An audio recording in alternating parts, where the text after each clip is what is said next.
À tous mes frères et sœurs, que la paix et la grâce de notre Seigneur Jésus-Christ de Nazareth, Yehoshua vous soit totalement multiplié. Oui, lorsque les fondements sont renversés, les justes que feront-ils? Je vous laisse d'abord regarder la vidéo qui va suivre et nous nous verrons de l'autre côté. Tu sais quoi? Si ta femme parle mal de moi, gifle-la. Parce qu'elle est en train de condamner ta destinée. Tu ne vas pas aller loin. Tu ne vas pas aller loin. Dieu t'a envoyé vers un homme. Maintenant, il commence à insulter. Tu dis, hé madame, non. Je ne veux plus jamais. Ne parle plus jamais de mon père de la sorte. Parce qu'il y a des hommes qui acceptent que ta femme critique ta mère. Ta femme critique ton père. Elle est en train de t'insulter pour dire que tu es un bâtard. On ne peut pas insulter ton père devant toi. Tu dois parler, même si c'est ta femme. Tu dis sorcière, tais-toi. Parce qu'il n'y a qu'une sorcière qui va accuser ton père. Vous ne sentez pas que Dieu est en train de vous voyer ce soir? Dieu vous parle. Hein? Je ne te parle. Dis à ton voisin, je sens que Dieu te parle.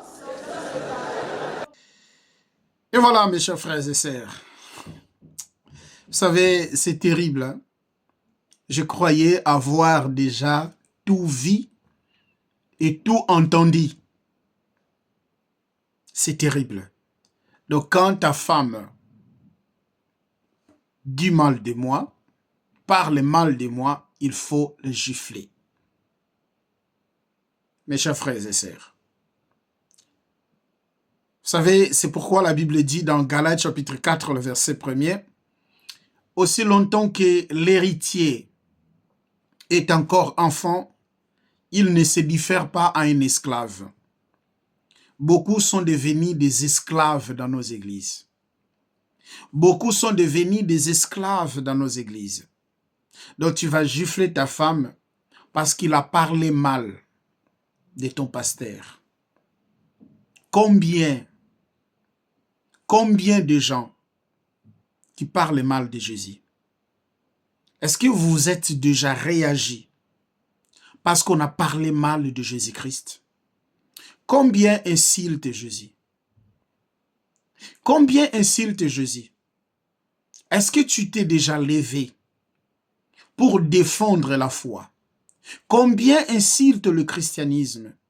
Combien de personnes qui insultent Jésus, qui insultent le christianisme? Est-ce que vous vous êtes déjà levé pour défendre la foi?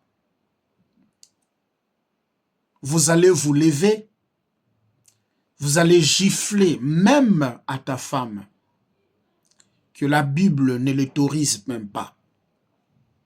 La Bible ne demande même pas de pouvoir gifler nos femmes, quels que soient les problèmes. Et la Bible dit que la femme, c'est une être faible. Mais à cause du pasteur, parce que la femme a parlé mal du pasteur, et l'homme doit gifler la femme, parce que la destinée de cet homme est entre la main du pasteur.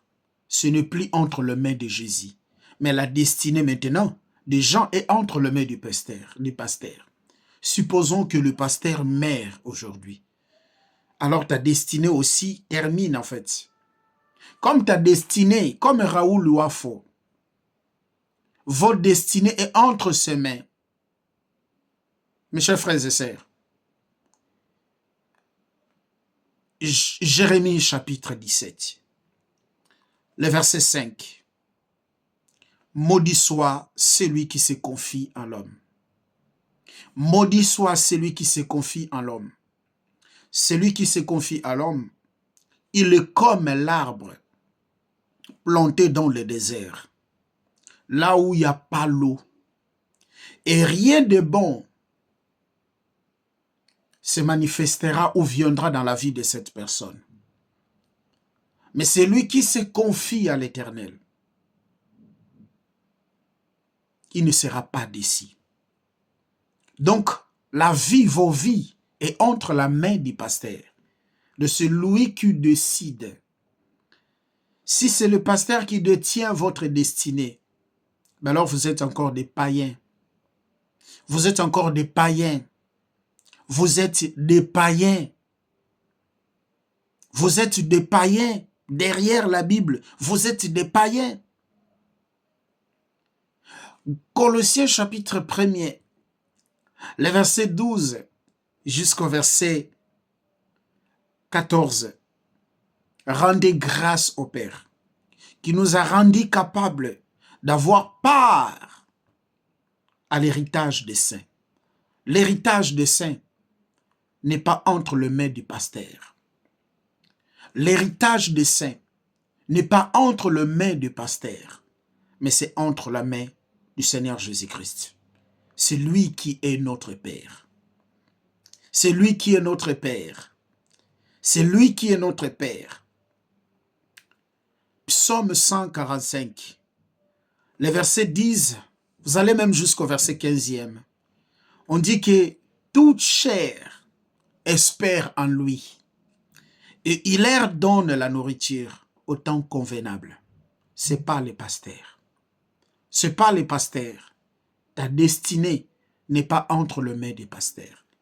Tu vas pas aller gifler ta femme parce qu'il a parlé mal de parce qu'il a parlé mal de ton pasteur. Bon, s'il a parlé mal de ton pasteur, c'est parce qu'il y a eu quelque chose. C'est parce qu'il y a eu quelque chose. Voilà là où l'église, voilà là où nous sommes arrivés. Mais il faut que ces choses arrivent. Il faut que ces choses arrivent, sinon la Bible ne serait pas la parole de Dieu. Sinon la Bible, elle ne serait pas la parole de Dieu. Il faut que ces choses arrivent. Il faut que ces choses arrivent. Ésaïe 4, le verset 1er. Ces jours-là, 7 femmes saisiront un seul homme. Et ils diront, nous avons nos vêtements. Nous avons notre pain. Laissez-nous seulement de porter ton nom pour couvrir notre honte. Et c'est ça que nous voyons. Les gens, ils ont ces enseignements. Ils ont ces vêtements. Ils ont leur message. Ils ont seulement porté le nom de Jésus. Ils ont seulement porté le nom de Christ, le nom de Jésus, le nom de Yehoshua pour couvrir leur honte. Vous savez, Galates chapitre 5, le verset 1er, c'est pour la liberté que Christ nous a franchis. Nous sommes libres. Ne soyez plus les esclaves des hommes. Ne soyez plus les esclaves des hommes. Aucun pasteur pourra te défendre devant Jésus. Ni toi, tu pourras défendre ton pasteur. Hébreux chapitre 9, le verset 27 jusqu'au verset 28. Il est ordonné aux hommes de mourir une seule fois. Il est réservé aux hommes de mourir une seule fois. Et après quoi viendra le jugement. Comme Jésus est mort une fois pour toutes pour les péchés, et il viendra chercher pas ceux qui font partie d'une église renommée, pas ceux qui suivent un pasteur qui est connu mondialement, mais ceux qui espèrent en lui. Apocalypse chapitre 3, le verset 10 à 11. Puisque tu as gardé la parole de la persévérance, moi aussi, je te garderai. Soyez sur vos gardes. Ne permettez pas qu'on puisse jouer avec votre foi. Quand on joue avec ta foi, il faut savoir qu'on est en train de jouer avec ton éternité. Jésus lui-même a dit, Matthieu 24, le verset 4 à 5, plusieurs viendront sous mon nom, mais ils ne seront pas de moi. Soyez sur vos gardes. Que le Seigneur Jésus-Christ vous bénisse. Et on se dit à la prochaine. Merci. La vidéo si elle vous plaît, et si vous êtes nouveau sur la chaîne, n'oubliez pas de vous abonner et d'activer la cloche de notification afin de ne rater aucune de nos vidéos.